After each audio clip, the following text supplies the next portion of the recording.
कितीदा रडणार, निवडणुकीत रडणं चांगलं नसतं. बच्चू कडू यांनी नवनीत राणा यांच्यावर खोचक टीका केली आहे.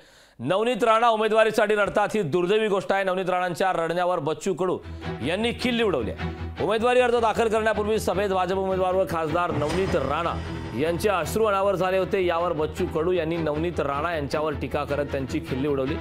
जनतेचे उत्तर काही वेगळं आहे. रडणं म्हणजे सहानुभूती घेणं असं नाही.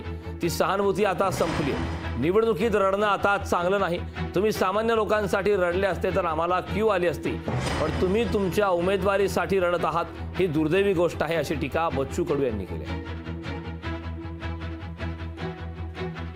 जनतेचं उत्तर काही वेगळं आहे. जनतेच्या न्यायालयात ते हारणार आहे आणि रडणं म्हणजे सहानुभूती घेण्याएवढी आता ती सहानुभूती लोकांची संपली आहे. कितीक डाव रडणार तुम्ही, कितीक डाव रडणार आहे.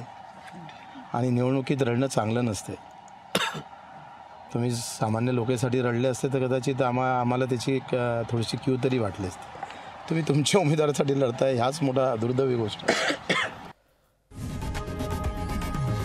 लोकशाही मराठी ऐका, पहा, जागरूक रहा.